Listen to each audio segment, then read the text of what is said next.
So there's something of a battle going on within conservative circles, actually, talking about, is it appropriate to leave your state and flee to a different state, right? Or should you stay and fight, right? Fight or flight? That seems to be the question. And people get very, very passionate about this because some people are like, forget this, I'm leaving. I'm tired of the taxes. I'm tired of the culture. I'm tired of the government, whatever it is. And I want to go someplace that actually reflects my values. Whereas other people are saying, wait a second, we need people to actually stay and fight for these states in order to try to win them back. And still others are saying, look, if you come to our state, don't be bringing your politics with you. And they're not just saying this to people that are kind of like obvious liberals, right? They're saying it to other people that maybe you think you're fleeing for the same reasons as you're going to the other state, right? But maybe there's some things you need to understand about where you're actually going to and what sort of culture you might be bringing with you, even if you think you're leaving for all the right reasons. And that's where we get into discussions about locusts versus refugees and what does it mean to actually leave one place and go to another in order to, hopefully, protect the area that you've moved to. So today, what we're going to be discussing is, A, is it ever okay to leave just for purely ideological reasons, to essentially abandon where you're currently at and go somewhere else? 2, we're going to ask, once you get there, what are your responsibilities? What are your responsibilities to the new place that you're calling home? 3, if you do decide to stay and fight, what does that look like? What does that look like for you, for your family, for your state? Right, we're going to be discussing all of this and more coming up on this episode of Making the Argument. I am your host, Nick Freitas. With me in the studio, my beautiful bride, Tina, Queen of the Bees. Hello, everyone. And once again, Christian not able to be here today. He's a little bit under the weather. Pray for Christian. He's not feeling good. He's got a boo-boo. And so I'm not gonna mock him too bad. He's legit sick. Yeah, he's really sick. He's legit sick, and I don't want him to get us sick. But he's recovering. He's almost better. He'll be back Thursday. He says he's we almost thought about waiting to do this episode, and I was like, no, I want to do it right now. He just didn't want to do it today because he was afraid he was still contagious. It's like, this is what you get for being sick, Christian. It's right. Being sick. The world doesn't stop. Right, just because you have an owie. All right, no, Christian. He's legit sick. He's legit sick, and again, he's doing the right thing. He doesn't want to get real sick. Bring soup. Bring him some soup. All right, so let's kick this off. Let's consider this. There's no question that over the last several years, states like California, New York, Illinois have been losing population to states like Texas, Florida, North Carolina, Tennessee, etc. And once upon a time, we might have looked at some of this as just being like purely, it's a job opportunity, or a lot of times you have people that, maybe they live in the Northeast when they're working, but then when they retire, they want to go play someplace sunny or with better climate or, beaches, whatever it is. And that has explained why a lot of people like retire to Florida or retire to Arizona. Or we have the whole snowbird culture and things like that. But lately, there seems to be more of a push to leave a state, not just because of, general economic opportunities or, even just being closer to family. Lately, it does seem a little bit more ideologically based. And I'm going to give an anecdotal reason for this, but then we're going to go into some of the numbers. We're going to look at the stats because it's kind of hard to mistake, right? But our family was, I grew up in Northern California, Chico, California. Tina and I both did. We still have a lot of family that live out there. What was fascinating is when the Paradise fires went through, right? That wiped out almost the whole town of Paradise. But effectively most of the town. And there was a lot of people that got insurance payouts and things like that. And here's what we found. I had family that as soon as they got that insurance payout, it was almost like an opportunity to start over. And it was surprising the number of people who had lived there their entire lives that said, this is my shot, I'm leaving.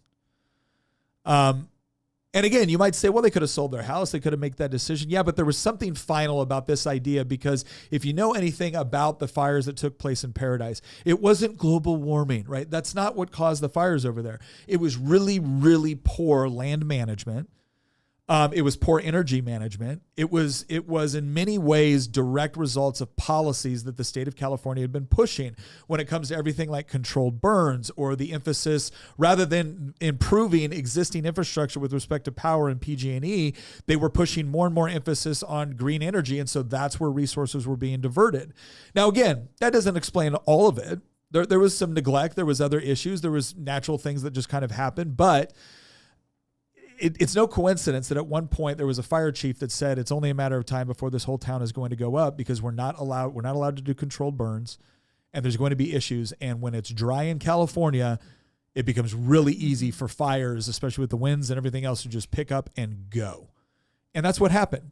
And again, you had people on the left saying that, oh, see, gosh, this just explains global warming. This is why we need more. It's like, are you serious right now? Like, please tell me you're not serious, that you think global warming or climate change is what caused the fire, right? We know what caused it, and we know what could have prevented it. And so that caused a lot of people to say, I'm done. I'm fed up. The taxes are high. The cost of living is out of control, right? There's a number of other factors. This is my chance to leave. I'm leaving. And they did.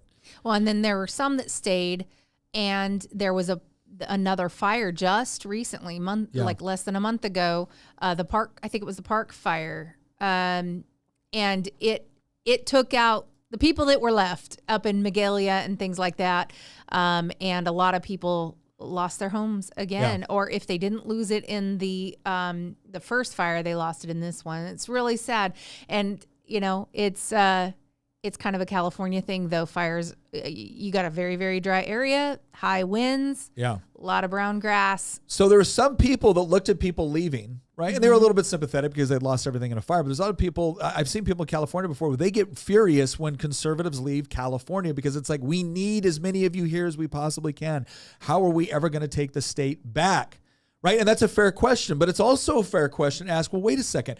When does a state get to a point when it's not going to save itself before hitting rock bottom, right? It's got to hit the absolute bottom. It's got to come under the full consequences of the policies and the voting habits of the population, of the policies of the politicians who implement them, of the bureaucrats, right? All of that's got to just be felt to such a degree that where people finally look for some sort of contrast. And I'm not putting my business, my family, my kids through all of that, right? I'm not putting my kids at an educational disadvantage or an economic disadvantage. I'm not putting my business at a complete economic disadvantage in the hope that maybe sometime within my lifetime I can save the state, right? That's also a legitimate argument.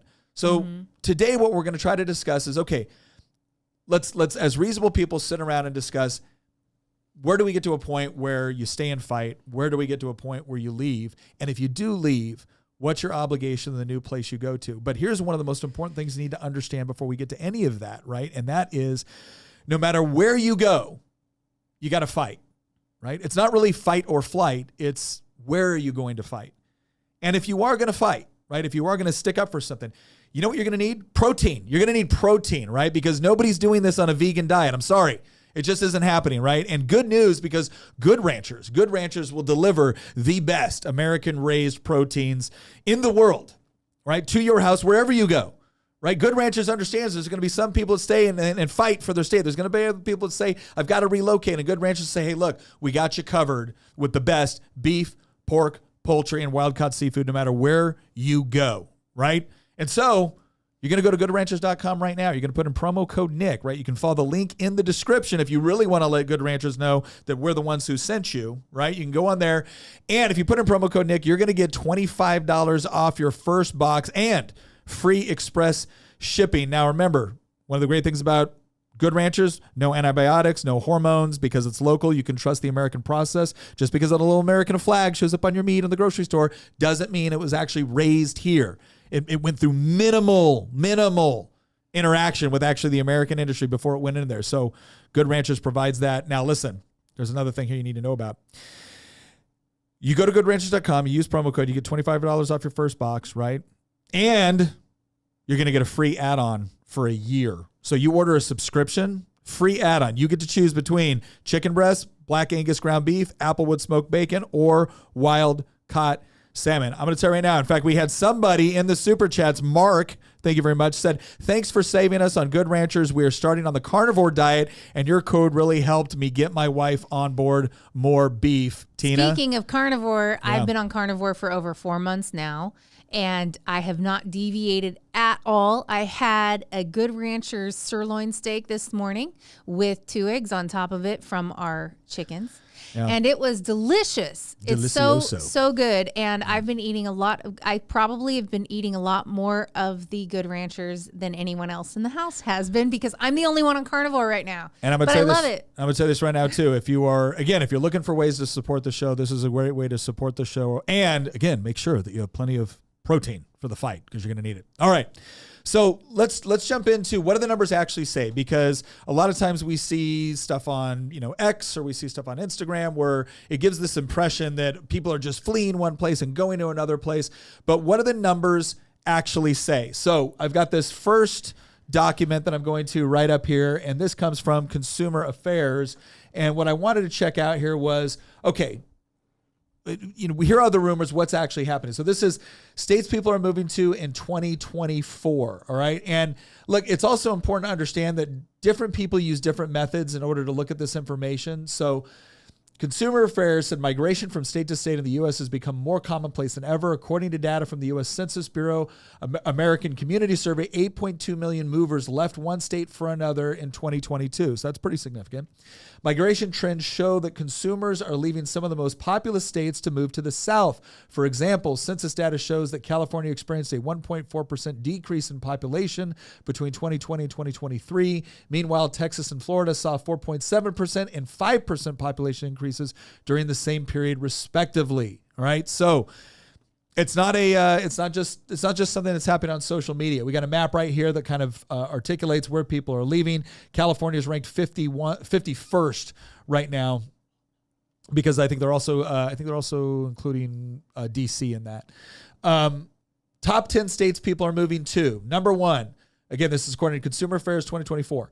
North Carolina, South Carolina, Florida, Tennessee, Texas, Georgia, Alabama, Arizona, Idaho, and Oklahoma. Now, one of the things you're going to notice about that is Idaho seems a little bit out of place on that, right? Everything else is kind of southeast, and then you have Arizona in there as well. Arizona's always been kind of a big pickup for retirees. The weather is a lot easier on people, especially when you're starting to deal with bone issues and stuff like that, arthritis.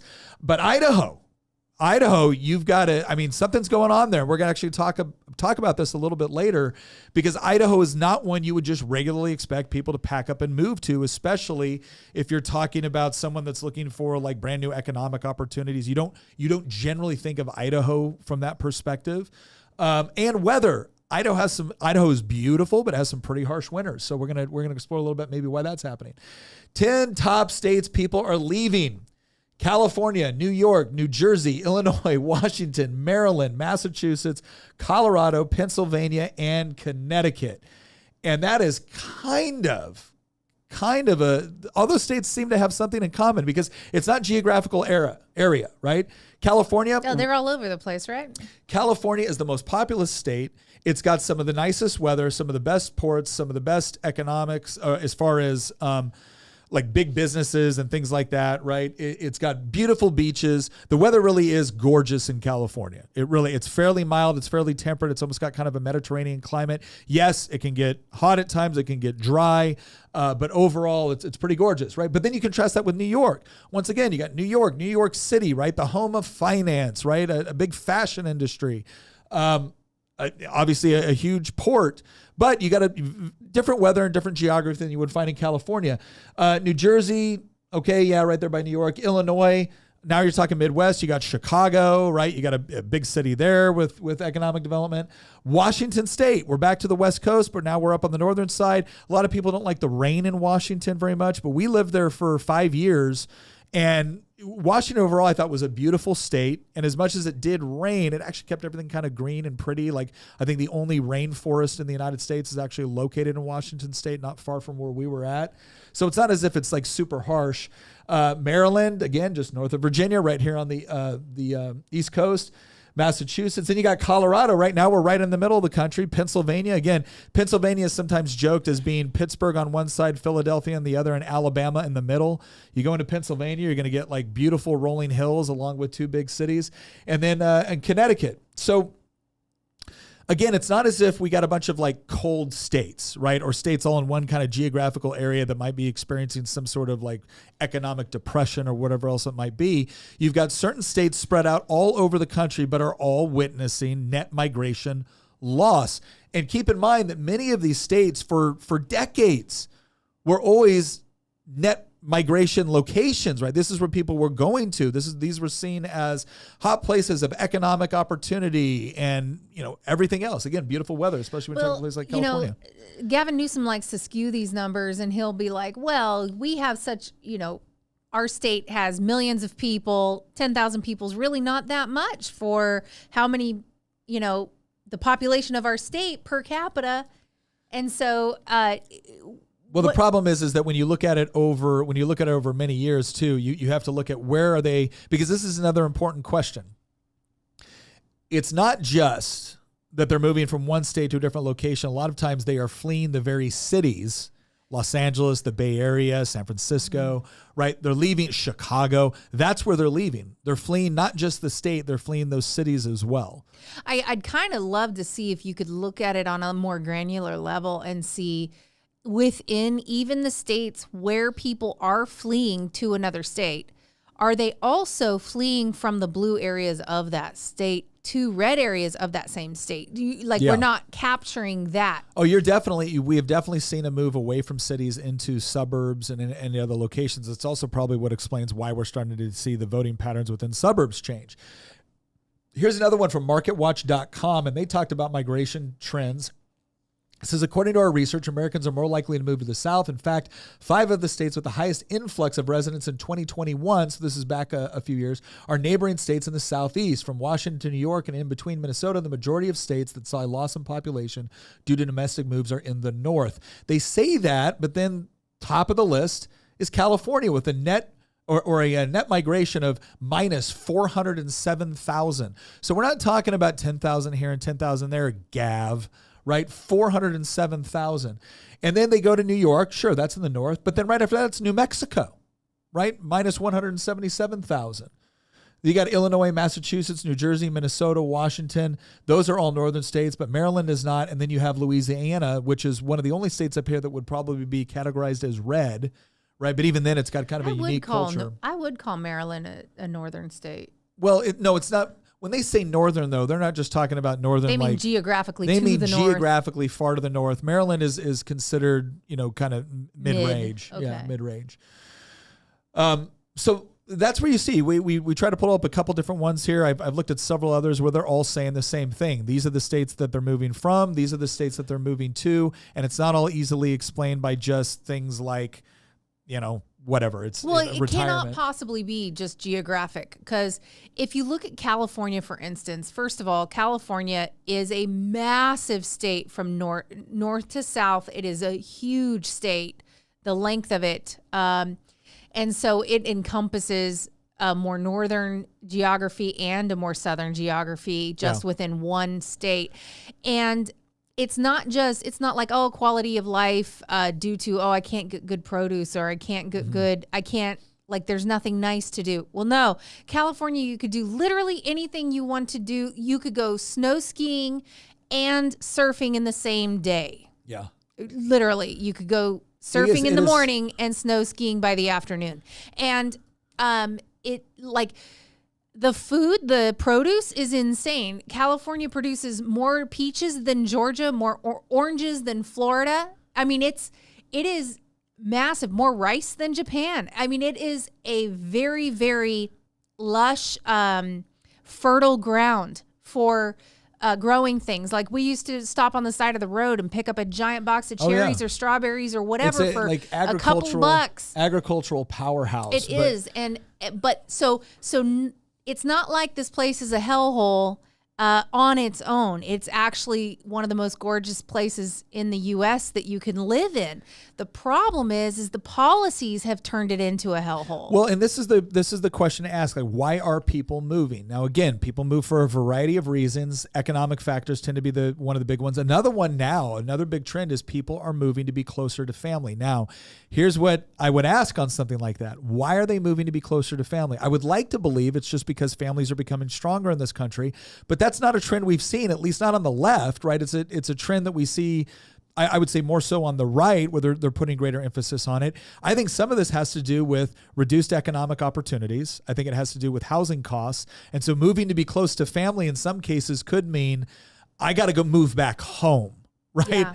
Like I got to move back home because I can't afford a house or I can't afford, and we see this more and more taking place. And look, I'm not someone that believes that your kids got to leave the house the moment they turn 18, but we are seeing what they call a failure to launch. And that some of that is because of a lack of maybe economic opportunity. Some of it is also because kids have been told their entire lives, you got to get a college degree in order to be successful. And lo and behold, they take out $100,000 in college loans, get some sort of crap degree that has no economic ROI. And then they're wondering, wait a second, I got the degree like you said, where's my $100,000 a year job? It's like, well, even people with a decent degree are struggling now. Yeah. And so even if you have a pretty usable degree, the job market is just difficult. Yeah. So especially in areas where it's really saturated. So that's some of the reasons given, but increasingly reasons that are being given when you talk to people, when you really dig into it. And again, you're not going to get, CBS probably isn't going to like report this, but more and more when you talk to people, it's like, I can't take it anymore. I hate what they've done to my state. And I'm not going, like if they had a reason to leave. So we were military and we came to the conclusion that we're just not going back to California. There's several reasons why we would have loved to, and they were all related to family and the fact that it's where we grew up. Policy-wise, we could see where the state was going. We weren't sad about leaving. We were not sad about leaving at that time because it was a sinking ship back then, and that was 25 years ago. Yeah, we were frustrated that we were going to have to move back to California in order to see family again. This was a really interesting experience for us.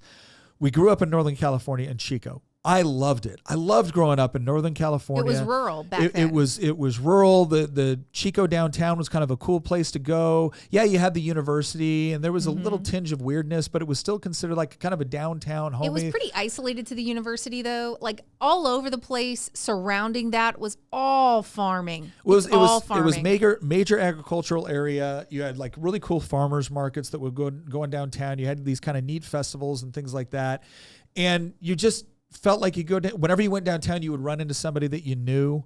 And you had Bidwell Park, which is like the second largest city park in the world in Little Chico, right? And it was nice. The weather was gorgeous. The terrain was beautiful. Butte County, right? It was beautiful. And I remember every time we would go home, right? Because there would be maybe a year or two in between when we'd take a trip home to go see family. You don't even recognize it now. After a while, I'd be like, I don't get this. This doesn't feel like home anymore. No. And it wasn't because I had been away, because every time there was a major holiday, we were going home to go see family. But it was almost like I felt less and less welcome in my own hometown every time we went back. Well, and by the time of it was like watching them replace the all the American flags downtown with world flags and crap. Yeah, it was any number of things, and a lot of it was the university, but then the housing market. You had that boom in the housing market. A lot of people from the Bay Area who sold their, 1,200 square foot home in the Bay Area and then moved up to Chico and bought 5 acres and a 3,500 square foot home. And instead of just enjoying the area for what it was, they wanted to get on the school board. They wanted to get on the town council. They wanted to know why they didn't have some of the same things that they had when they were in the Bay Area with, 3 million other people.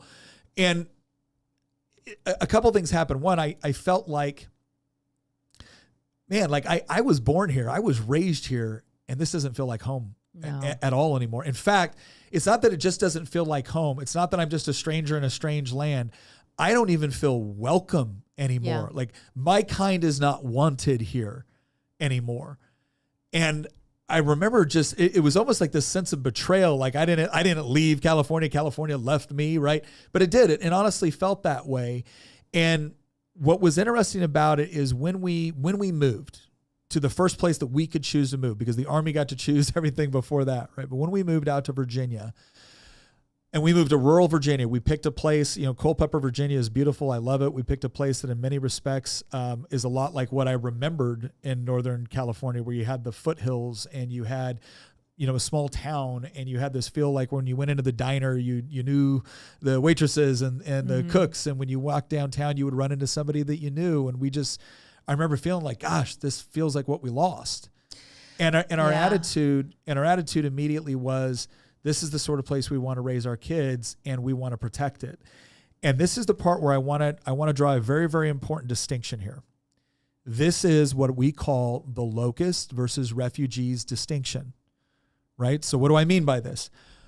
A refugee in our definition of what we mean right here, kind of this colloquial definition of it, is someone that was in an area, maybe grew up there, maybe loved it, and watched it subsequently over time change into something they don't recognize, and create a culture and an economic environment, a social environment that caused them to leave, that caused them to say, I'm not doing this anymore. And then you go somewhere else and you find something that you're looking for. And your mentality is like, yes, this is what I was looking for. This is what I've been chasing. And I appreciate it for what it is, right? I appreciate it for what it is, and I want to protect it for what it is. I'm not coming here to try to make it an exact carbon copy of what I left, because what I was searching for was not the individual pieces of geography or the little shop or the thing. What I was searching for were the values that made it feel like a community, that made it feel like the sort of place I would run to raise a family. And so now my job here is to protect it. And one of the things that my job is with respect to that is to say, when I see the things changing in certain ways, to basically say, everybody, I know what this is and it's not benign. I know what this is and it's going to lead to something else, and you don't want it. If you want to protect what you have, you don't want this. Mm-hmm. Right? That's what a refugee is. A refugee respects the place that they've moved to for everything that it offers, and not just lives there and enjoys it, but sees their responsibility to help protect it and preserve it, right? A locust is someone that goes to where there's wealth or there's abundance or there's social and economic circumstances for which they like, where there's resources, and they consume as much of those resources as they possibly can. And then over time, as those resources deplete, or over time as things change in such a way where maybe now there's increased crime, or maybe now the taxes are so high, or the property rates are so high that you can't afford to buy anything, that person picks up and leaves. They leave to another place with resources. They leave to another place with a feel or an idea of what they like. And what they immediately do is they immediately start to try to change it in fundamental ways to improve upon it based off of what they want. And over time, policies change because it all seems benign. We're just adding on. We're just asking the government to provide more of this. We want more of this. We want more of that. And of course, the government's going to be the one to provide it. And of course, the schools should teach this. And of course, we should be celebrating X, Y, and Z. And the next thing you know, they don't like that area either. And so what do? They pick up, they move, and they once again go through the process of trying to turn whatever it is that they found into what they left. And they never once, the locust never once assumes, gosh, am I part of the problem? Why does this seem to follow me wherever I go? They never ask that question. It couldn't possibly be them, because the same arrogance which is present, which tells them, I'm going to improve your area into what it should be, is the same arrogance that prevents them from ever engaging in an ounce of introspection when they're then forced to leave that area for a different one and repeat the pattern all over again. That's the difference. I would submit to you that everybody thinks they're a refugee. Yeah. So how do you know the difference? And it can be really, I feel like a lot of the people who think they're refugees, they have a little bit of locust in them. Yeah. And let me explain what I mean. If you're the type that is like, I'm suffocated by the big city or big, more like populated areas, I'm going to go somewhere that's less populated, this cute little rural town. It's so nice. And then you start looking around and you're like, man, there's no sidewalks. I'd really like there to be sidewalks. And there's no public pool. We should have a public pool. And there's no high-speed internet. It's so rural. There's no high-speed internet. So I want to get the government to put high-speed internet into the ground everywhere you look. We need more bike lanes. Bike lanes. We need more shopping. We don't have enough shopping. Oh, and you know what? And I don't like the fact that, I bought this beautiful 25-acre piece of property with a gorgeous view, but my neighbor is spraying something on their crops, or I don't like the smell of the cattle. I don't like the manure, and I don't like hearing shooting. And why do I hear people shooting guns on their property? I had to call the sheriff twice last week because people were shooting guns. Yeah. So if you're the type that does any one of those things, you are a locust. You are not a refugee. No, it is. It's true. It's like people need to understand that if you've decided to move out to this nice, beautiful, gorgeous area, part of what comes from living in a rural community. I used to get in fights with this as a legislator because I did not like a lot of the things that they were trying to do for things like rural broadband. And like, how could you not want rural broadband? I'm like, I want rural internet. I want people to be able to have it. But I do think that there's something fundamentally wrong by saying we're going to raise everybody's taxes in order to do this when there's other solutions that the market has already provided that would work better than what we're doing. We're making this cost billions upon billions of dollars when we've got entrepreneurs that have actually come up with solutions that if we just change some of the regulations or we just move, they could implement. Yeah, if you want taxpayers to pay for fiber optic, cable to be dropped 10 miles out into the country for 3 houses, you're part of the freaking problem. Yeah. Let's go to a couple super chats here real quick. Leon Yoder said, I've been tracking my weight since January. I've been 100% carnivore since May, down 64 pounds so far this year. Leon, that's awesome, man. Good job. Good job. I know a lot of people too. They say that it's not just the weight gain, it's the brain fog. That's me. The thing I noticed, I have ADHD. I mentioned that before on the podcast, and I don't want to be medicated. I don't like the medication. And so on carnivore, I feel so much clearer. I feel very present in the time that I'm in. Like I'm here. So Travis, thank you for the super chat. If you're leaving your state because of the left, give it time. They will eventually find you. That is actually proven to be true in many places, but I think we're starting to see a shift. And we're actually going to talk a little bit more about that in this episode on like, how do you prevent that from taking place, right? How do you prevent locusts from changing your entire place? Jay Raymond, thank you very much for the super chat. Leaving the East Coast for Alaska, I'd rather deal with grizzly bears than illegals. I tell you what, Alaska is absolutely gorgeous. I had a former team leader who moved to Alaska after he got out of the military. Great guy, has a cabin up there and does a lot of stuff for veterans, but it is a beautiful, beautiful place. Joe Vasic said, if the United States becomes a failed state on the federal level, what do you foresee happening to the states? Which will fail and which succeed? Joe, I'll tell you what, we have actually done a couple of podcasts kind of on this topic, and I think we're going to do some more in the future, so I don't want to dig too much into this today, but it is a very interesting question, and we do have some answers. And some of the things we are going to talk about are the conditions and catalysts. So let's dive into this. We've talked about what is actually happening. We've talked about the difference between locusts versus refugees and how do you distinguish between the two. Again, a refugee is someone that generally appreciates. And by the way, it doesn't mean that a locality or area can't improve, right? That can happen. It's a question of, are you improving in such a way to where maybe goods and services become easier or whatnot, but you're maintaining the values which made this a community that people want to belong to? Or are you distinctly changing the values of that community to better reflect what you left, right? That's an important question, right? So this is what we're going to go into next. What are the conditions and potential catalysts, right? Because so again, just to define our terms, conditions are the regular policies, it could be everything from geography, weather, policies, regulations. These are all of the different conditions in which you live, in which you exist, in which you raise your family, run your business, whatever. And then the catalysts are usually a combination of like when enough conditions have changed in such a way to where now the conditions that would cause you to stay are slowly shifting into conditions that would either maybe you'd be neutral toward or you'd rather leave. You'd rather try to avoid. And then typically there's a catalyst. There's something that happens that becomes a decision point. So for instance, when I mentioned Northern California, the fire in Paradise was the catalyst. There was a lot of conditions that people were fed up with in California, but this is where they lived. This is where their family was. This was everything else. And then all of a sudden something happened and it was like, I've had enough.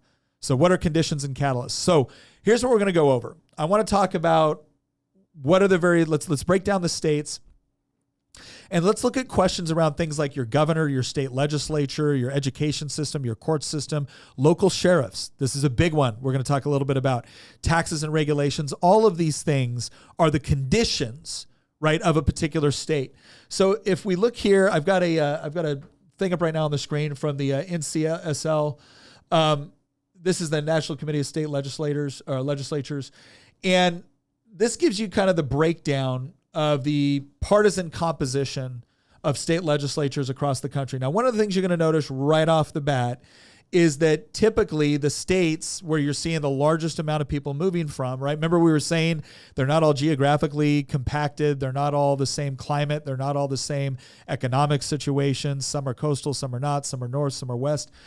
But one of the things you do notice about all of the ones losing states or losing population, for the most part,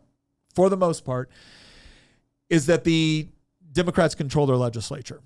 And typically what I would say is we're not just talking about Democrats, we're talking about the most hardcore of what you would call woke progressive Democrats. So in California, Washington, Illinois, Colorado, New Mexico, New York, Massachusetts, Connecticut, New Jersey, Maryland, all the states that we mentioned that were kind of on that top 10 list of people fleeing, one of the things they all have in common is significant dominance of their state legislatures by the Democrats. And again, what you will find in most of these, and we'll kind of break it down a little bit more, is that it is a significant control. We're not talking about 2 or 3 seats. We're talking about overwhelming veto-proof majority sort of control over those legislatures. Like I said, we'll dig into some of the numbers a little bit more. This next map is one of state partisan composition, legislature, and governor. So if it's in yellow, you have different ones. So for instance, if you look at Virginia was blue because the Democrats control the House and the Senate, but we have a Republican governor. We'll see what happens in the future. Pennsylvania was red, right, because of the House and the Senate, and a lot of that has to do with the middle of Pennsylvania, but the governor's a Democrat. But pretty much, again, what's the thing that you notice? New York, New Jersey, Illinois, New Mexico, Colorado, California, Washington State, all of them complete Democrat majorities and control of the executive branch as well as the legislature. What this means is they are able to get through essentially any legislation they want. And they do. Like we've seen some of the most ridiculous, especially on the cultural side in places like California, where you actually have a situation where they're setting themselves up to be like a trans sanctuary city, to where if your kid runs away from home and goes to California and states that their purpose from running away is you don't accept their trans lifestyle, California provides sanctuary to them and medical treatment. In other words, they are pro-child trafficking. It's pretty bad. So that's the legislative thing. If you look at the gubernatorial breakdown right now, again, you're going to see this. This is from Ballotpedia. This kind of shows something similar. Attorney General breakdown. This is one I also want to point out because the attorney generals in your state are very, very important. I think a lot of people, they think a lot about their own representatives. They think a lot about the governor. They don't think about attorney generals as much, but the attorney general plays an incredibly important role with respect to enforcement. So all of you that are concerned about lawfare, right? Even if you think things are going pretty well, if you've got a more liberal attorney general, chances are they're going to be very selective on how they apply the law. This is what we've seen with your local district attorneys or your local Commonwealth attorneys, is that all of a sudden the law is no longer applied equally. The law is applied in accordance with their political objectives. And this becomes a very, very significant consideration when you're looking to either stay or move. How am I going to be punished, right, by not just my state legislature, just by my governor passing higher taxes or more regulations, but am I going to have a really aggressive attorney general, Commonwealth attorney, district attorney that's going to come after me, not necessarily because I'm breaking the law, but because they are rigorously enforcing regulations that the executive branch has just created, right? Things like that are important to consider. Because you have places, we're seeing this in places like the UK right now, in Canada and Australia. These are all former Commonwealth countries, right? These or Commonwealth countries. These are all people that came from the UK, just like the United States did, where all of a sudden you do not have the same freedom of speech. They are letting people, consider this, at the same time that they are jailing people in the UK for saying mean things on Twitter, they are releasing people that were convicted as either primary participants or accomplices in murder after 6 months. The Labor government came in there and they said, we're going to have a plan to release more people from prison at the same time that they're filling up the prison for what they deem as hate speech. Okay, so it's not just about the legislature. It's not just about the executive branch or like the governor or the president. It's about what are the attorneys, what are the lawyers, what are the court systems doing within your particular area, because they have a whole host of things they can use to make your life really, really difficult. Here's another one I wanted to break down into, because this does a good job of the legislative splits, because let me scroll down to Virginia here real quick. So Virginia, we have a Republican governor, just barely, won by like 51% of the vote. Then you look at our House, 51-49, and the Senate is 21-19. So it's 51 Democrat, 49 Republican, 21 Democrat, 19 Republican in the Senate. Why do I point this out? Well, Virginia, I think, falls within one of these categories when you look at the legislature where it's still competitive. It's difficult, and the trend has not been great for us, right? It's not been horrible, but it hasn't been great. Well, it felt pretty horrible when we went from like a 16-seat majority in the House down to almost losing the House, and then we lost the House. When I went into the Virginia House of Delegates in 2016, I think it was 64 to 36. That was the Republican. It was 64 Republicans, 36 Democrats. After Trump got elected the first time, because our elections are off year, it didn't happen the same year that Trump was on the ballot. It happened the year after. It was a backlash. A lot of Republicans who vote in federal elections didn't vote in state ones. Democrats showed up in force because they wanted to send a message, and we lost like 17 seats. It was nuts. But here's what I want to look at here. Let's look at California, the California legislature. California Assembly, 62 Democrats to 18 Republicans. I'm going to tell you right now, those 18 Republicans, they have the ability to demonstrate a contrast, but that's it, right? They're not getting any legislation passed. In fact, if they are getting legislation passed, it is either minor stuff that has nothing significant. Or it's garbage. If you look at the California Senate, 31 Democrats, 9 Republicans. And look, here's what I'm going to tell you. They're not going to be able to accomplish anything. They're not changing anything. Do you have any real faith that you're going to get a Republican elected statewide in California? Now, some people think that Steve Garvey might have a real chance against Schiff because Schiff really motivates Republicans because he was such a punk when he was in Congress.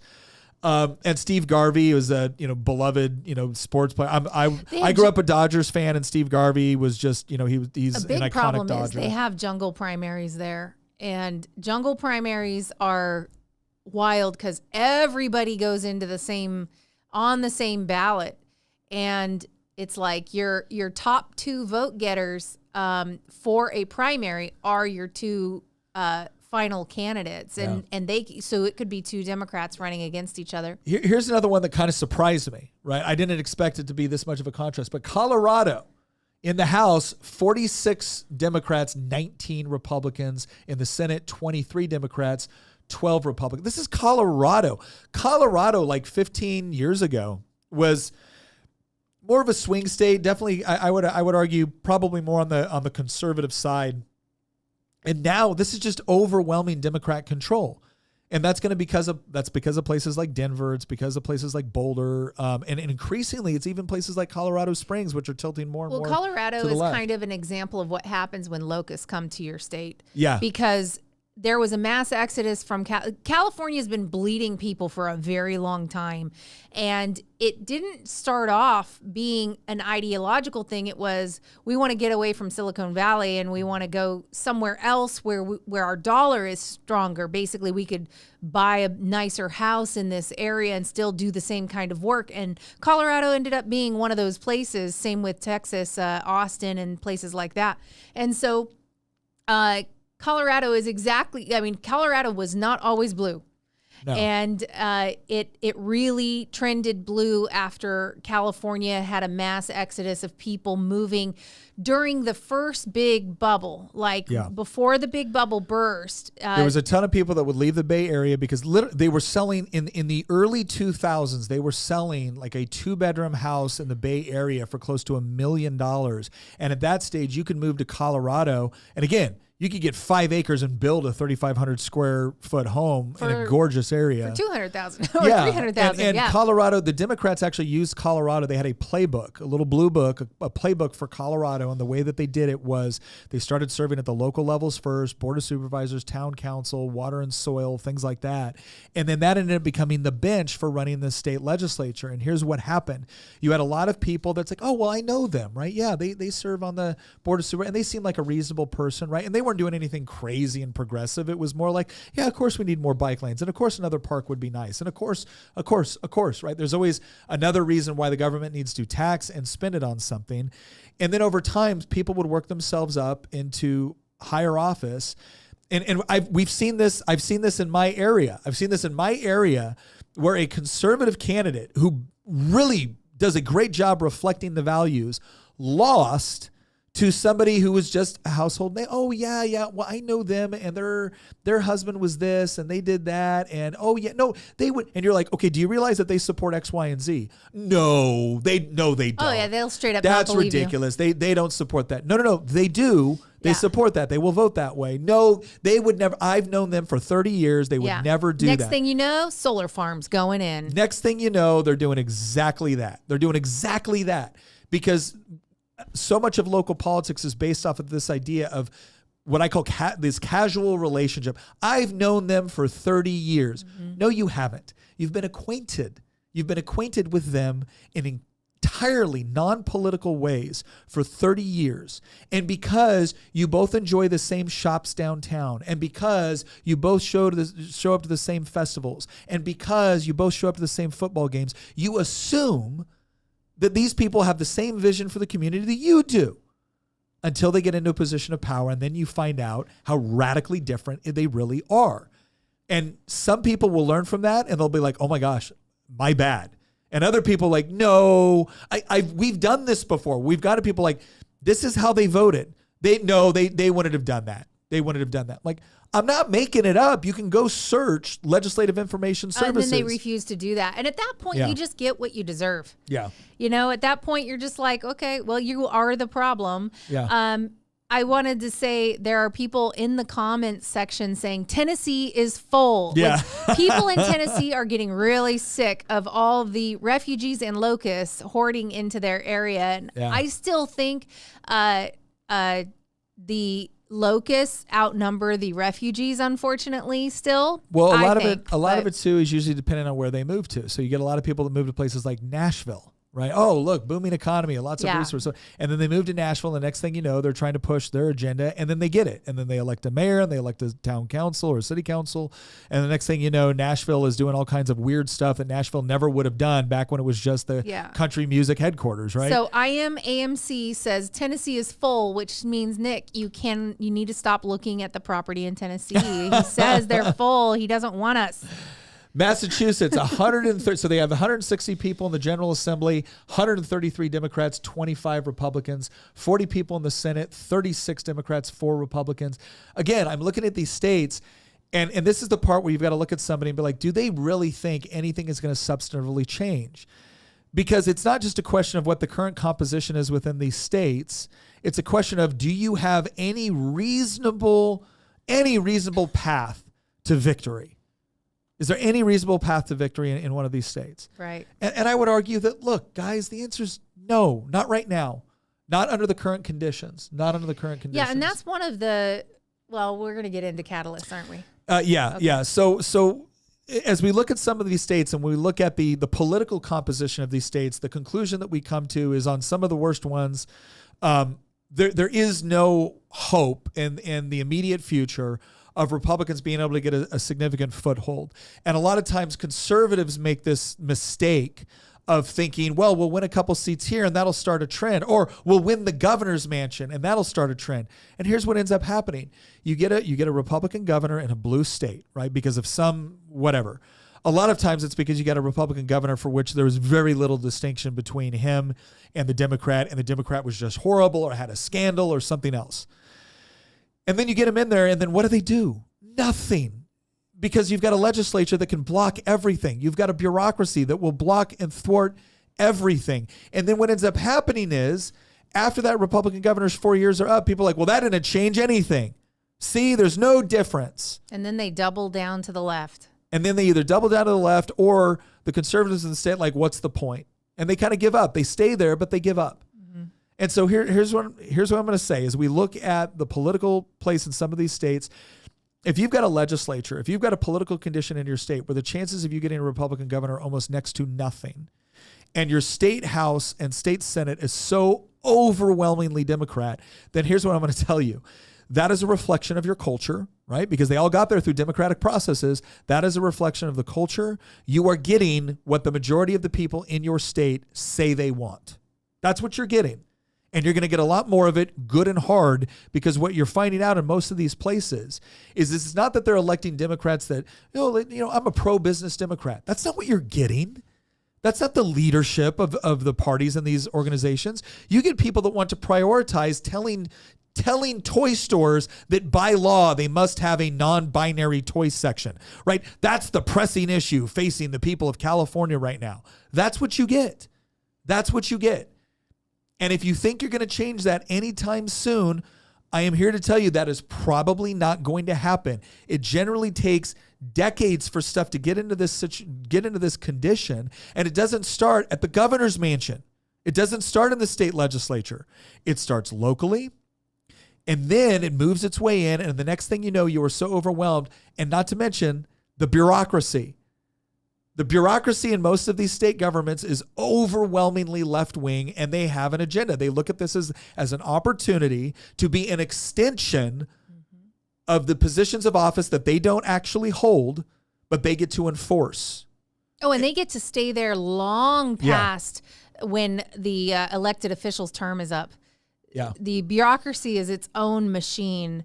I would argue that before you are ever considering leaving your state, you should be considering leaving your education system in that area. Yeah, we're going to talk about that next. I think that the very first thing you should be thinking about is, how do I get my kids out of this place so that they're no longer getting inundated with this indoctrination garbage? Well, one of the things, we got a couple of pages up here that we'll look at. This first one is from HSLDA. That's the Homeschool Legal Defense Association.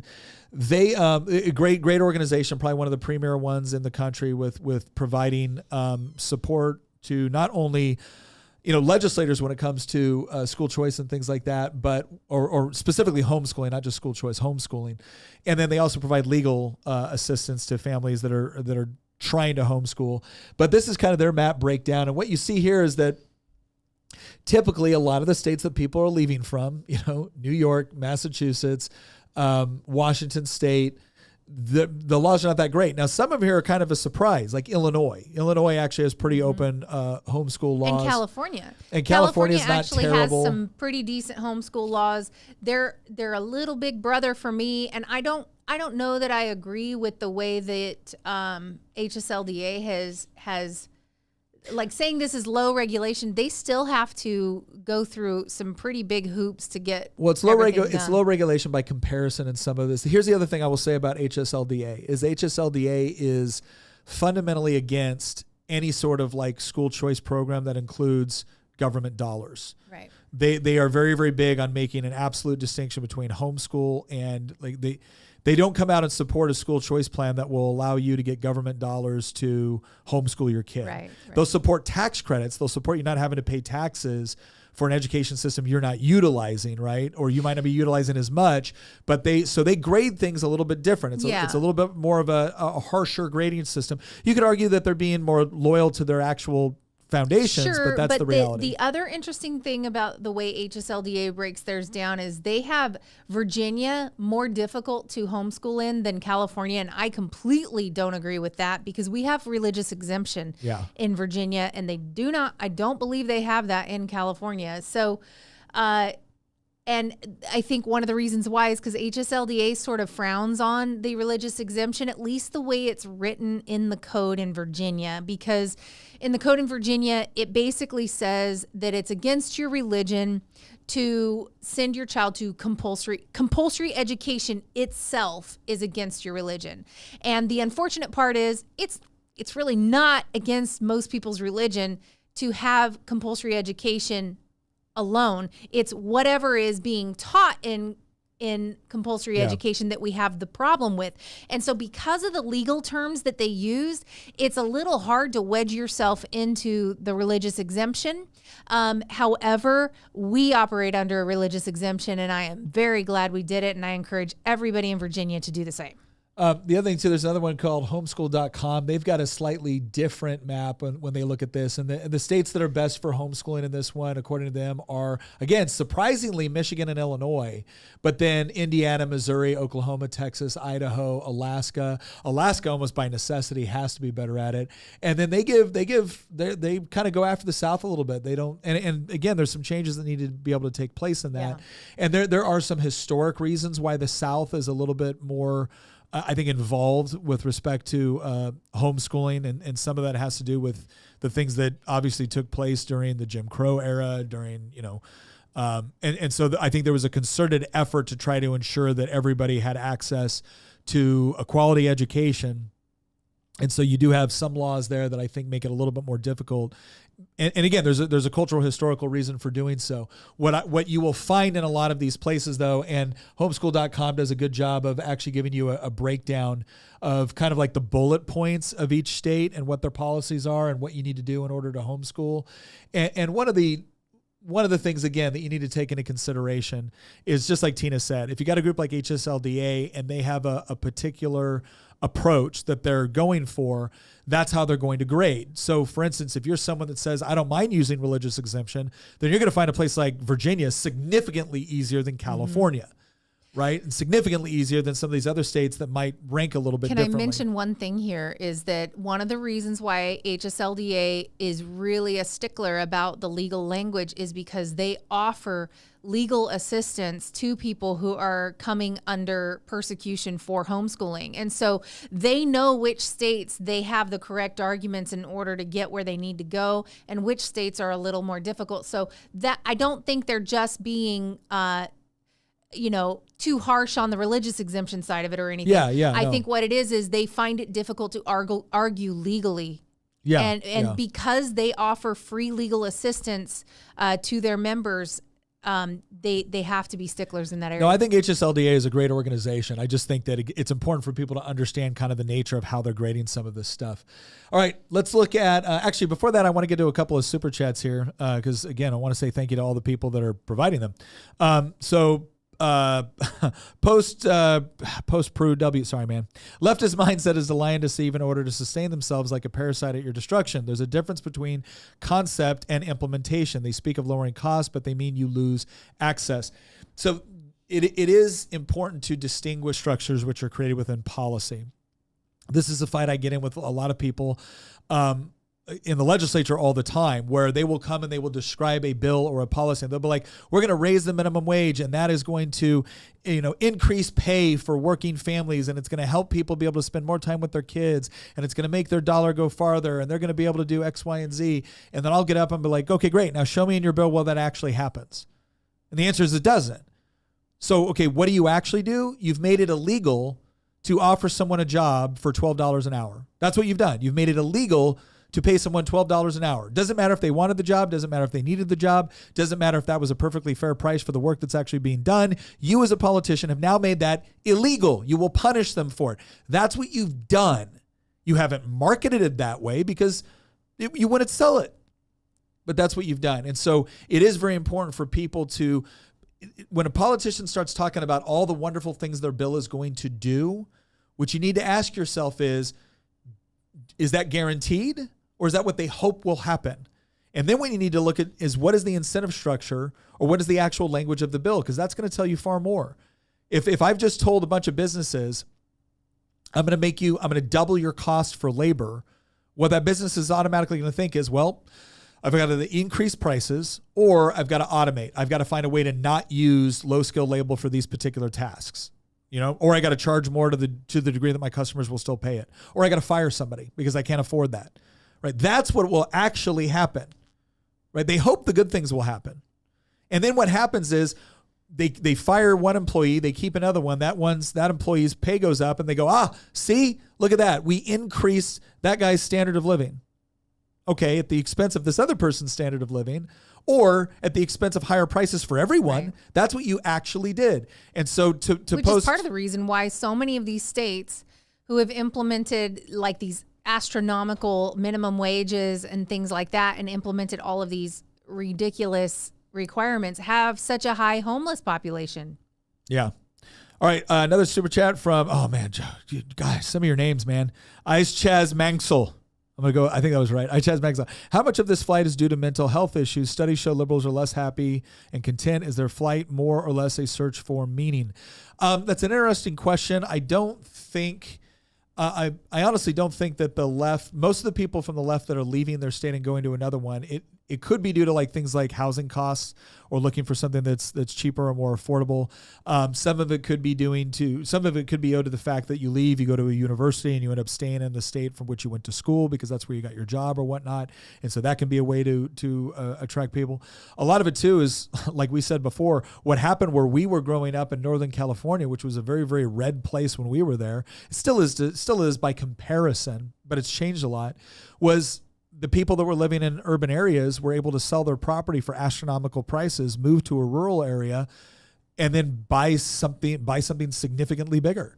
So they would retire to that rural area with a slower pace of life and the whole deal. And again, it wasn't good enough to enjoy the slower pace of life. It was, now I'm going to actively work to change to get the things that I want. And Tina said before, some of it is as simple as like basic conveniences. I can't believe I don't have high-speed internet on my 5-acre property out in the middle of a rural area.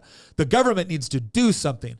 Well, again, once the government becomes powerful to do all the things that you want it to do, right, it starts doing a lot of other things that you may or may not want it to do. And it's a whole mindset that is problematic. It's this idea that if I have a problem or a challenge, of course, I go to the government to solve it for me.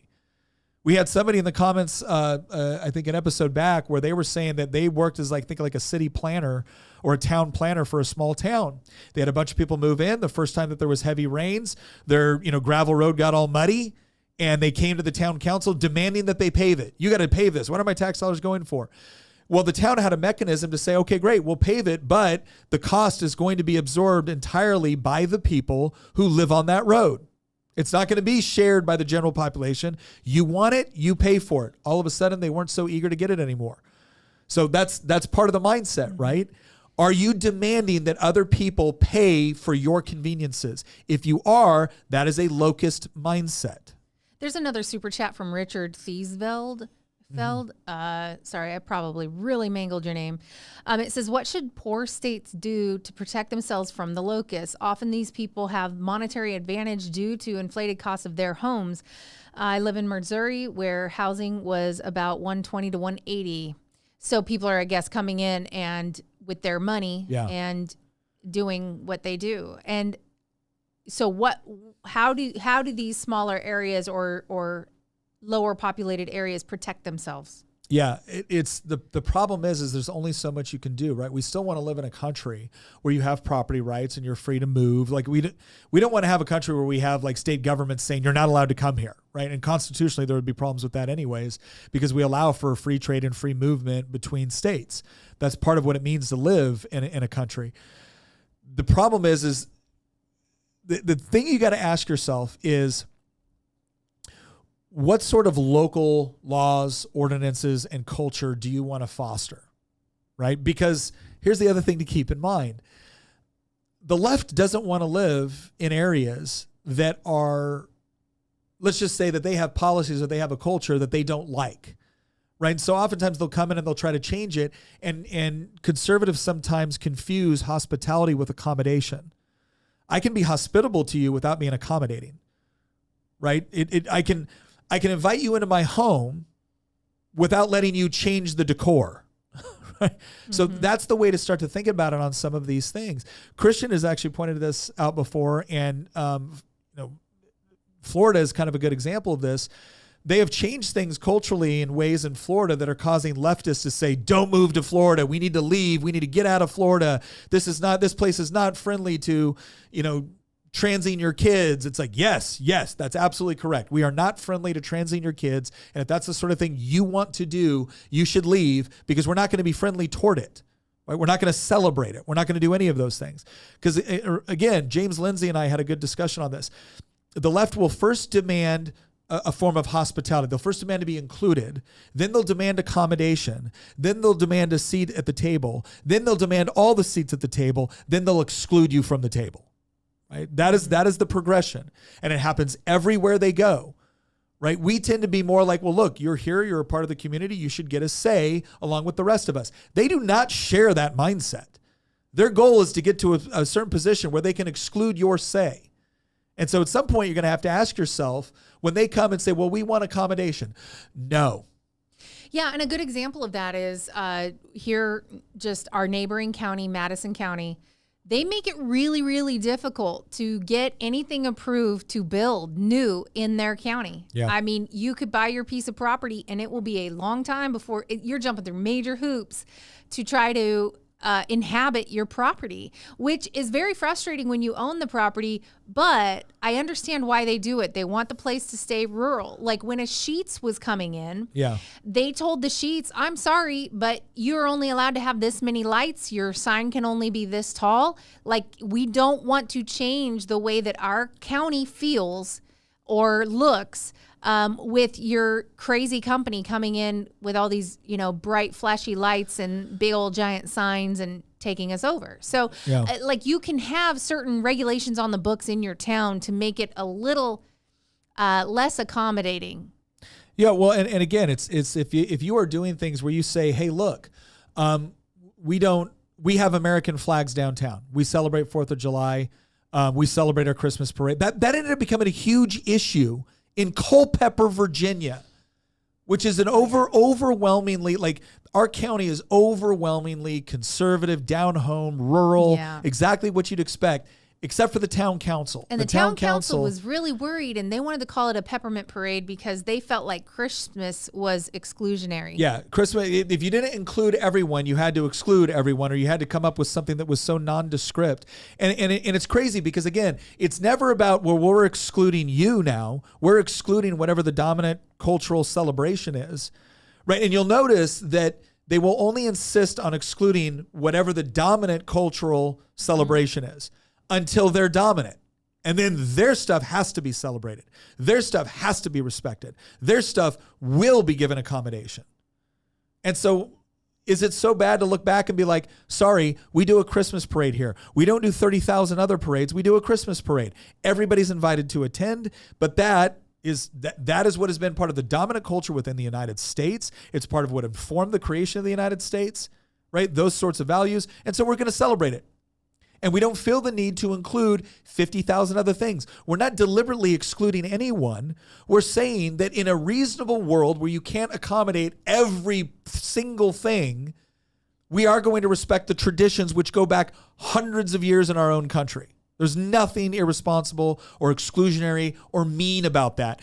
When I was over in the Middle East, right, I wasn't calling someone up going, does this mosque minuet really have to sound the call for prayer 5 times a day? It's early and it's disturbing my sleep, and I demand an accommodation. You know what they would have told me? And I was part of an occupying army at the time.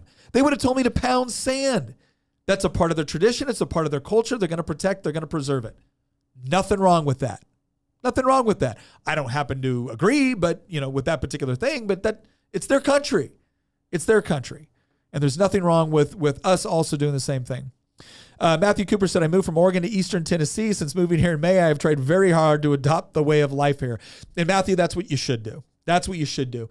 Eastern Tennessee is gorgeous. It's one of my favorite places in the entire world. I've been to a lot of countries. Eastern Tennessee is absolutely gorgeous. Love it. Nick's constantly online trying to find beautiful property there for someday.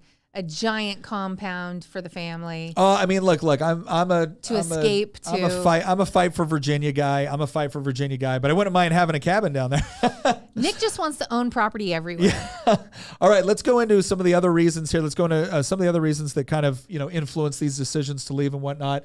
The other one is how much of your income goes to taxes. And so U.S. News and World Report, let me just say something right off the bat about U.S. News and World Report. What was it? The CNBC one, which is real popular with best states to do business. One of the things that I cannot stand about CNBC is that they will change their criteria. They will change their criteria to emphasize things that really have little to nothing to do with actually being a good business-friendly environment in order to push a left-wing agenda. Sometimes when I see, best state to do business, best state for this, I always ask myself, are there very objective criteria by which I can determine how they're grading this? And if they're not, if they do a bunch of CNBC changed their criteria for doing business to elevate voter access. And what they meant by that was, do you support a bunch of far left-wing voter access bills, which make it really, really easy to cheat? And if you do, we're going to elevate your overall business score. That's how they actually dropped Texas and increased Virginia at one point when the Democrats were in charge. And I remember reading and going, this is crap. You guys just cooked the books to get the result you wanted. So and human resources reasons. Human resource. Oh, well, this company has really good DEI stuff. Yes. And so they will elevate DEI really, really high. And, oh, this is a great place to do business because of all this DEI stuff. Yeah. Yeah. Oh, yeah. I love seeing people. Oh, no, people demand DEI in order before they work there. I'm like, sure they do. All right. So if you look at this U.S. News and World Report, I would say this. I don't think it's the best graph out there. I think you should go to Tax Foundation. Tax Foundation is a good site to kind of really figure out what it is. But you will be surprised by where the taxes are charged. But again, not all taxes are equal, right? Not all taxes are equal. I don't like any of them, but not all of them are equal. So how much of your income goes to taxes? And what they look at is individual income, property sales, license, and other taxes on individuals as a percentage of average state income. So that's what they're gauging this by. So Alaska has the lowest, then Tennessee. The other thing you'll see, so let's make a distinction here. Look at Tennessee. Tennessee's got incredibly low, or they've got much lower like property taxes, but they've got like their percentage of taxes is actually higher on the sales side. Now, some people don't like this, other people do. Here's what I will tell you. Here's why, even though I don't like sales taxes, I think they're more preferable than, say, like income or property. Income taxes is basically the more successful you are, the better you are at doing your job, we're going to take more of your money, right? Property taxes are, you never really own your property, right? We own it. The government owns it because the moment you don't pay your taxes, they can take it. Sales taxes are actually the most avoidable. They're most avoidable. Like if you really wanted to go through the process, you could avoid taxes. And the other reason why I think sales taxes are, for lack of a better word, before all the tax or theft people like start throwing things at me, I'm saying if you had to have a tax, the reason why the sales tax would probably be preferable to some of the other ones is because you could at least make an argument that when you engage in transactions, so when I go to the store and I buy something, right, there is a legal framework that helps facilitate that transaction. There's a court system which helps facilitate that transaction. There's a police force which helps facilitate transaction. You could argue on some level there's infrastructure, roads, and things like that which facilitate that transaction.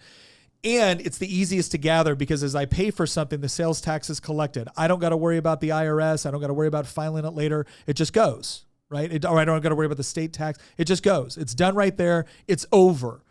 So it's kind of the easy. The other thing that is actually beneficial about a sales tax is because everybody has to pay it, not like income tax or property tax, where now certain people can kind of get over or game the system.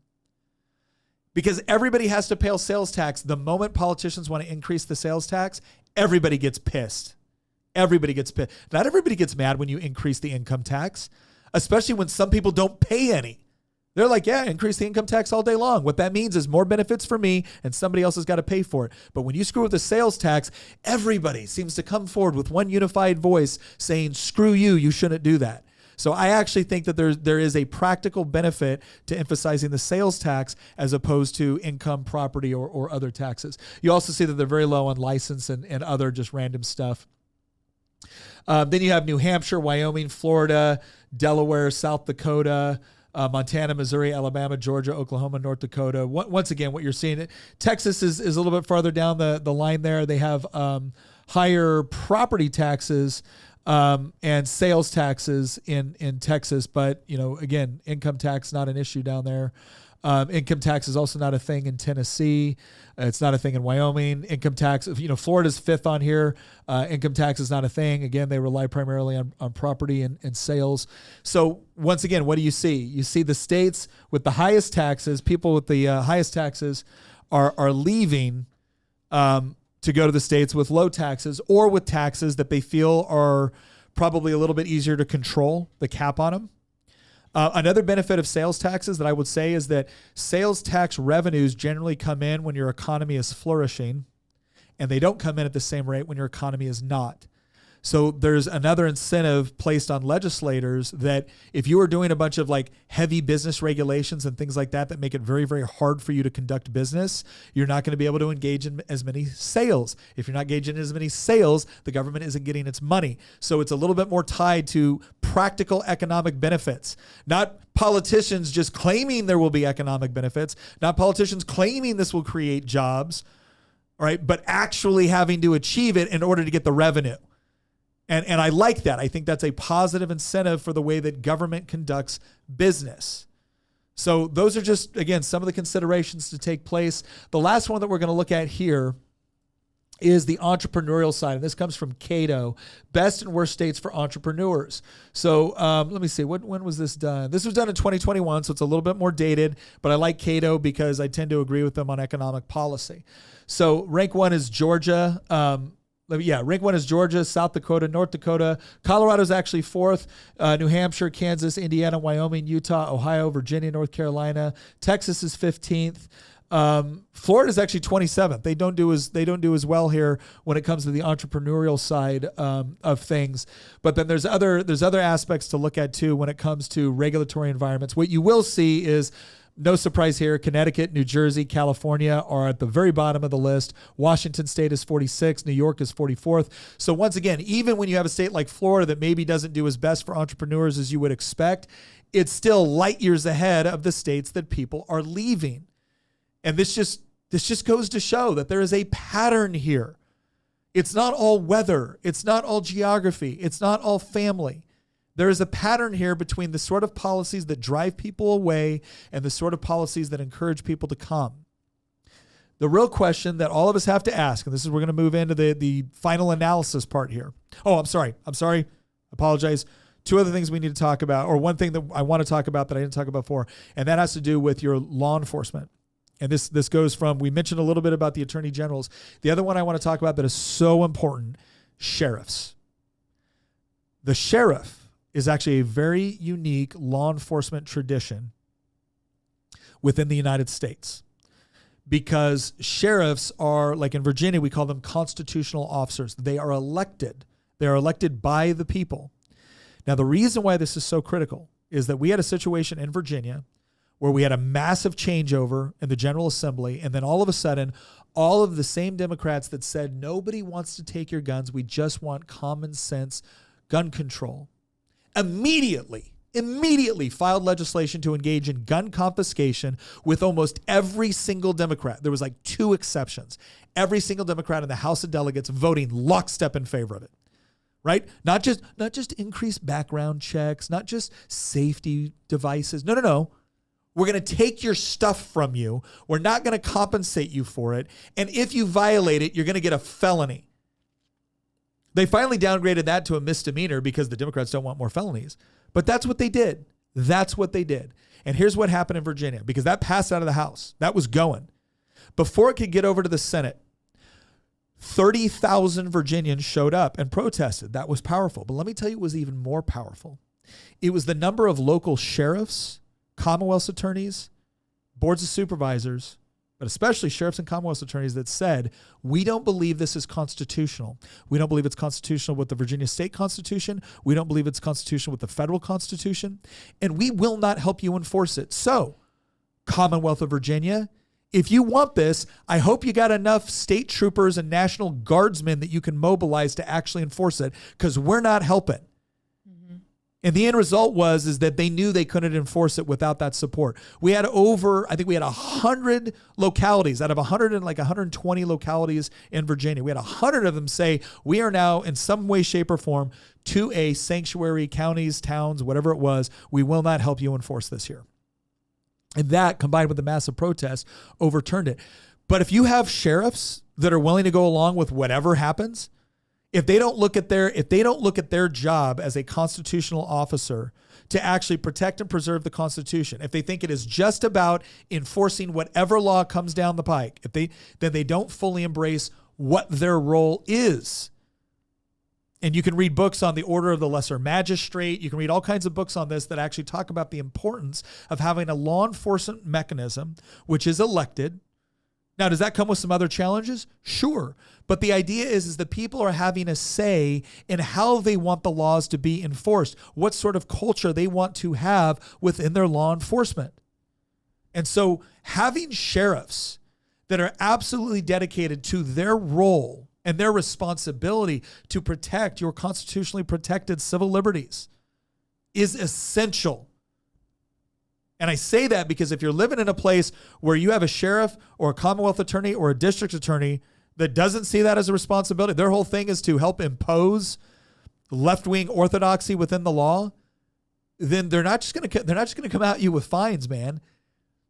They're going to throw the book at you while at the same time they're letting violent offenders out of jail early. Ask me how I know. They're doing it in places.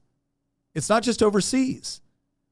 They've been trying to do it more and more here in Virginia. They've gotten away with it in Virginia.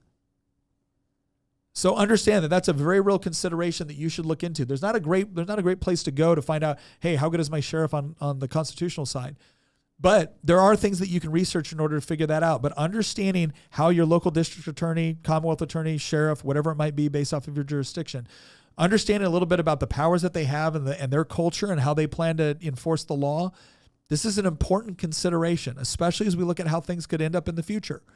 Because if you have a powerful sheriff and a powerful local district attorney or Commonwealth attorney that says, I'm not doing that, that's unconstitutional. Well, but the state legislature passed it. Okay, great. And it can go to court. And until it does, I'm not helping you enforce this. That's very important. Very important. So let's go ahead and take a look at what are some examples of states to leave and states to stay and fight for. Now, this is going to sound somewhat self-serving because obviously I live in the great Commonwealth of Virginia. I love Virginia. I love the history of Virginia. And when you look at Virginia, look, we've got it's razor thin in the House and the Senate. We have proven that we can still win elections on the statewide level. We have a Republican governor, lieutenant governor, attorney general, Glenn Youngkin, Winsome Sears, Jason Miyares. And we can fight. We can stop things. We also have a number of wonderful sheriffs. We have a number of wonderful local school boards of supervisors that are willing to fight back. In fact, we have a local school board here in Orange County, Virginia. They just took the bold step. It was a 3-2 vote, but 3 of them voted to leave the Virginia School Board Association, and they took a lot of heat for it, but they were right. And I came right in and I said, they're absolutely right on all the reasons why they gave you for leaving. The Virginia School Board Association does not support or endorse the sort of changes that we want to see at a local level at the state. Never once do they come and actually support the things that rural counties like Orange are asking for. So no, it was great for them to leave. So that's an example of a state that, look, it has turned purple. There's no denying that. There's no denying that Virginia went from a pretty red state to a fairly purple one at this point, and sometimes, and you could even argue trending blue. I feel like if you're thinking about leaving your state, you should go and target states that can be saved. Like, don't go to states that are so hardcore red that like you're going to go there and just kind of peacefully live out your days. Go somewhere where you can like that's actually a different strategy. I want to get to that, but let's talk first about what constitutes leave or stay. Okay. Now, obviously, if you're in a wonderful state, right? If you're in a state that you just feel like, values that shares your values and whatnot, stay. That's obvious, right? If you're in a state like Virginia, again, I say this is a place I'm going to stay and fight for, right? Mm-hmm. Not just because I love it, but because I think that there's a path to victory there. And we know a lot of people leaving, but yeah, most of the people that are leaving that I know, they lived in places like Chesterfield that used to be a little more reasonable, that are really starting to slide to the left, and so then they're just going, "Oh, I'm done with Virginia." And they just leave. And I think I think I want to fight to save Virginia. If you're in a state like New York, California, Massachusetts, Illinois, I'm going to tell you right now, like, I'm sorry, you're not staying to save it. There is a reason to stay, and we're going to talk about that in a second. But I'm going to say right now that as I look at my analysis, when I look at what's your chance of having legislative change, what's your chance of being able to properly affect, your school system, or to be able to homeschool if you can't leave the system. What is the trend in your overall state culturally as well as politically? What are the chances that a state is going to pass, rules or regulations that put you in between you and your child? That's a very, very important one. What is the probability that your state is going to legally come after and target your business for things that have absolutely nothing to do with, what we would consider to be traditional reasons why you might get in trouble with the state? If you're living in a state with those conditions and you leave, dude, I ain't judging you. Right. I get it. And anybody else that judges you, I'm like, hey, look, maybe they're not in the same circumstances you are. Maybe they're not risking as much by staying as you are by staying. But I get it. I get why someone like that would say, look, this state has made a decision. I have fought the good fight, but I'm not going to commit a suicide pact with my state. I'm not going to do it. In fact, I'm going to send the signal to my state that this is the sort of behavior, this is the sort of activity that gets people to leave. So that's what I would say. I think states like California are leave states. I think states like Massachusetts, New York, Illinois, these are leave states. Yeah. Because I don't see any pathway to victory. They have made a choice. And the only way they're ever going to change from that choice is by hitting rock bottom. And even when they hit rock bottom, I guarantee you what they're going to do is run to the federal government to try to get subsidies, support, and everything else. Because they're never going to admit that this was a result of their policies. They're never going to admit that leftism fails, that Marxism fails, that socialism fails. They can't. It is such a core part of their identity that anything that challenges it eventually becomes their enemy. And I don't mean their enemy in the sense that I don't mean their political opposition. I don't mean loyal opposition. I mean their enemy. They will come after you with everything they possibly can to get you to either comply or leave. So I get it. So those are the states. It's bad when California is basically saying, if you take your business and leave our state, we're going to charge a tax for you to even leave. Yeah, I think again, if I had to list, like, what are my top 5 leave states? California, New York, probably Washington, Illinois, Massachusetts. You could probably throw Connecticut or Vermont in there as well. What are my, your type kind of like 5 stay, like easy, or we'll say 5 stay states, which is to say that you're gonna fight for them. I think Virginia's in that category. I think places like Pennsylvania are in that category. I think Wisconsin is in that category. These are states where you're starting to see, and you're starting to see trends, right, that you could potentially leverage to change things in such a way that would be positive, but they're worth fighting for, in part because there's a path to victory, and in part because they're at a state right now where they could be critical to future election cycles, especially at the presidential level. Pennsylvania right now, when I was growing up, Pennsylvania was not really one that we were watching with bated breath, right? But now we are. Pennsylvania is deciding stuff in a way that it hasn't decided for a while. Ohio tends to be more of a red state, but I think it's also one that's important to, fight for and preserve. So these are the states that I would say that I think are good stay states. Like, I completely understand someone saying, nope, I'm going to fight this out. But that kind of goes to our final component here. And that is, okay, stay or leave. You've made the decision. What are your responsibilities if you leave? What are your responsibilities if you stay? So if you leave a state and for another one, I think you have a responsibility to understand that your job is not just to leave because it's better for you. Like, have some appreciation for where you're going, for the culture that created it, for the values that created it, and don't assume that you should be able to come in and start changing things right away. That's not to say that there might not be appropriate changes. But I would say you have an obligation to understand the culture and the environment that you're going into before you decide that what this community has always been missing is your sage advice. Right. And be willing to be someone that can recognize when things are starting to happen that are going to have far-flung consequences that maybe the people there just don't understand yet. Maybe they're like, well, we're just being hospitable. No, you're not. You're being accommodating. And I'm telling you, the moment you allow for accommodation, they're going to demand a seat at the table. The moment they get a seat at the table, they're going to want all of them. The moment they get all of them, you're not accommodated anymore. Exactly. Look at Austin, Texas. Like, Texas is starting to really have some major issues. And it used to be you could rely on Texas, to always vote the right way. They were always right of center. And now, you had that mass exodus from California, and it was all financial related. Yeah. And of course, Texas is open for business. They are low regulation. They're doing great.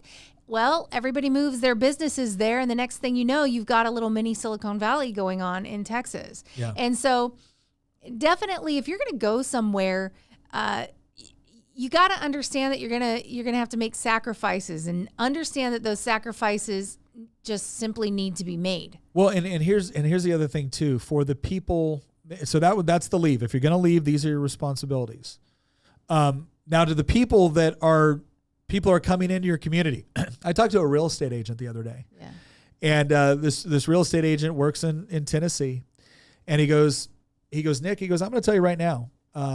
He goes, I tell people, I don't need the paycheck. I'm doing just fine. I don't need to sell your house. He goes, but I will let people know if they're moving into a particular area and I can just tell that this is not a good cultural fit, I recommend somewhere else. I'm like, you know what? You might be interested in Asheville. Asheville, North Carolina. If you want to get a taste of the mountains with a bunch of like liberal, progressive, woke ideology, Asheville is the place for you. You don't want to be here. You're not going to be happy here. That is someone at a local level making a decision. And again, he's not being mean to anybody. Cutting himself out of sales in order to keep the place. He's not being mean to anyone. He's just, he is placing the person with the location that he thinks best fits their cultural aspirations. Nothing wrong with that, right? That's a good strategy. The other thing I would tell local boards of supervisors, you need to be very careful. There's a lot of local positions that people just kind of flippantly vote for based off of who they know or whatnot. You better understand the ideology of the people you are giving power to, because if they don't understand the threat of hospitality to accommodation to seat at the table to all the seats, if they don't understand that, they're going to get taken over. They're going to get taken over.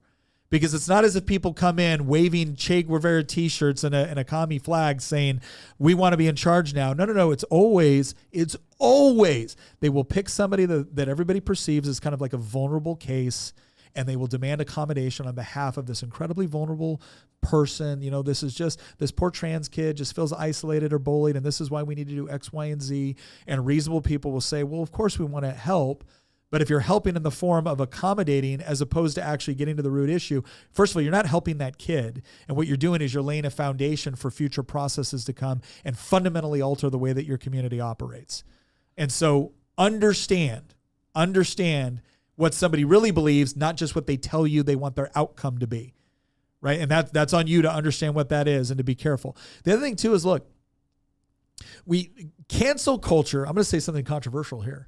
Cancel culture actually got kind of a bad name. And the reason why I say that is because a lot of the people that were being canceled by, big platforms that were dishonestly deplatforming people or throwing somebody out for something that happened, 50 years ago, or a tweet that was said, 20 years ago. But there is a role to be played in a community or a group of people that have shared values, saying, these are our values, we are proud of them, and we plan to celebrate them. And if they don't comport with yours, we are under no obligation to fundamentally alter the way we operate to accommodate you. And if you don't like that, maybe this ain't a good spot for you. You could call that as a form of cancel culture.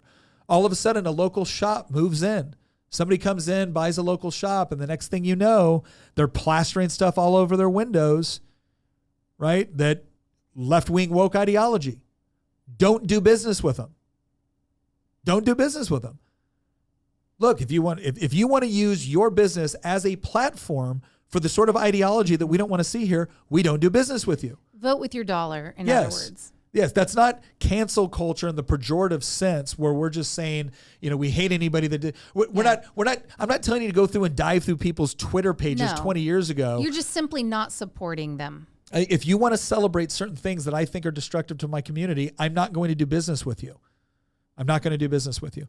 Now, here's the other question, right? What is the obligation of the people who stay? Because I do think there's an obligation for people who stay. Now, one thing I want people to do, I get asked this a lot.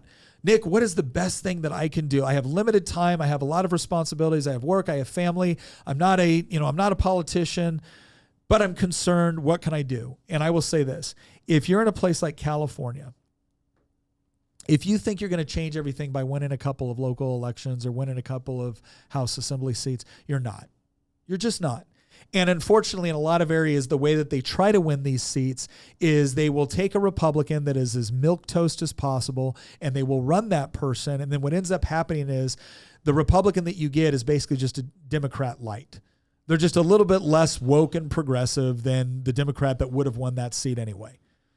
And what I would tell you is that, and some people call this acceleration, which is to say, like, let it go as hard and downhill as fast as it possibly can, because the sooner it crashes, the sooner you can rebuild. I'm not necessarily saying that. What I am saying is that I think one of the most valuable things that you can do in a state, which probably can't be saved without going through a lot of grief, is you spend a lot of time and effort maybe focusing on your local community, because your local community can have power to actually stop things and creating the sort of culture that you want within that local community. But the other big thing is show contrast. If you're one of the 18 legislators, was it 18 in the California? I want to look that up here real quick, because I'm kind of speaking specifically to them as well here when it comes to this. So in California, in the California Assembly, there's 62 Democrats and 18 Republicans. You don't got enough power to do anything. You know what 18 people can do, though? Draw a contrast. Draw a contrast. Don't compromise on your bills to the degree to where it's watered down into nothing. Don't sit there and fight 1,000 battles to show how you're slightly different. Go out there and there was one legislator, he's a great guy. I wish I pulled up his name, or I was actually on a panel with him. He's doing a great job of it. He lost all of his committees in California. Why? Because he stood up there and was boldly fighting against stuff that they were going to do that was going to hurt children. That's what you need to be doing. If you're one of the remnant in a state like that, your job is to show contrast. It's to call out what is happening. It's to be predictive. You're going to do this. It's going to lead to this. It's going to lead to this. And it's going to lead to this. That's what you're doing. Because what you need people to understand, what you need the voting population to understand in your thing, is that every time the Democrats do something nuts, you were the guy, you were the gal that got up there and said, you're doing this. It's going to lead to this. And if you all of a sudden become the oracle, which accurately predicts everything that's going on, and you offer real change, a real contrast in policy with it, at some point you're going to get more people that will look at that and go, you know what? I don't know about this guy, but he's right every dang time. And maybe that's the guy we should start listening to. Because one of the biggest problems that you have in these deep blue states is people understand that something's wrong. When you are stepping over human feces and hypodermic needles in San Francisco, you're not confused that something's wrong. I mean, honestly, I don't want to sound too mean here, but it's been really fascinating to watch liberal white women talk about how I just don't feel safe walking around the streets of San Francisco. I don't understand what's going on. You voted for a district attorney, or you voted for a city council that wants to let violent offenders out early and believes that the homeless should just be able to crap wherever they want and shoot up wherever they want. That's what you did because you were told that's what it meant to be compassionate, and these are the results of it. And if you don't properly diagnose the problem, you are going to insist on the same old solutions, which are going to yield the same old problems. You have to properly diagnose it. So if you're part of the remnant in one of these states, your job, I believe, is to help people properly diagnose the problem. This is a result of this, which is a result of that. And you're not changing this by modifying that. You're not changing this by, no, you're changing this by getting rid of the people that are doing it. You're changing this by properly identifying the problem and punishing it. That's what you're going to do. You also cannot decide, I'm going to stay here and I'm going to fight. It's kind of like the person that decides, I'm going to stay and fight the fire and gets totally burned up in the process. You cannot stay to fight and put your kids in their schools. You cannot put your kids in a California public school and think that you're saving anything. You're sacrificing your kid. At some point, I've heard people say this before. They're like, I don't want to abandon the school, blah, blah, blah. I'm going to send my kids. They can be an example and like they can help the school. Or I'm going to go and I'm going to volunteer at the school. I'm sorry, that's going to do jack nothing for your school at all. All you're going to get is an indoctrinated kid on the other end who wants to California your Virginia or wherever it is. Get your kid out of this. If you're going to stay, at least get your kid out of the school. Okay, so I got to do this super chat by Accordionista. There's actually a trend on TikTok of people moving to red states and then moving back because of how unhinged the people are. It's the other way around, bud.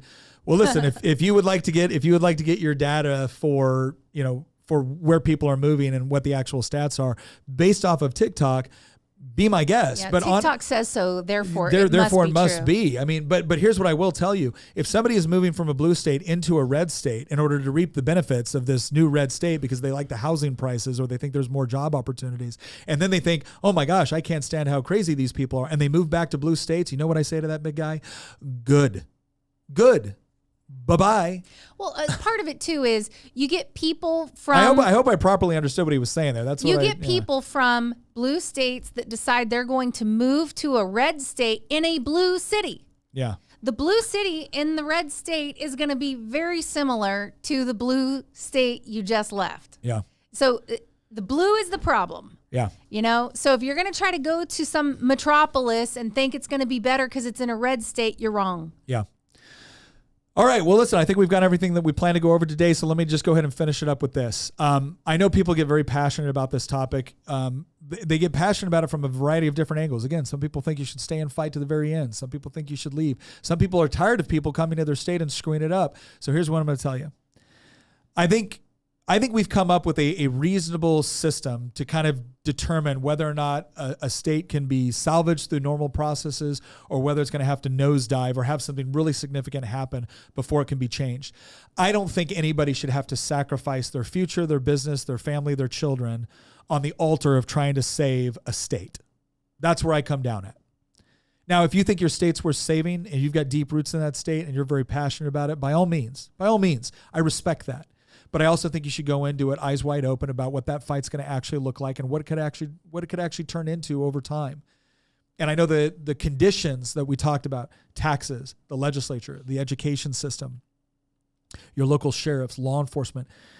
If you want a catalyst that for me is definitive, it's the moment the state gets in between me and my children and tries to create conditions where they believe that they love my children more than I do, that they're going to take my children away, that they're going to insist on educating my children, that they're going to determine that based off of my faith or determine maybe based off of the fact that I don't want my kids to be trans or something, that I'm no longer worthy of being a parent, you've lost me at that point. At that point, I am leaving that state because you are openly hostile in the most important of ways.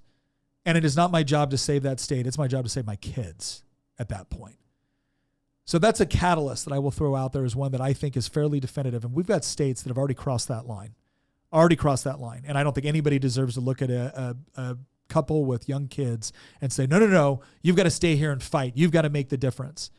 Nope. At a certain point, when a state and when a people have decided on destruction, you are not obligated to go down that road with them.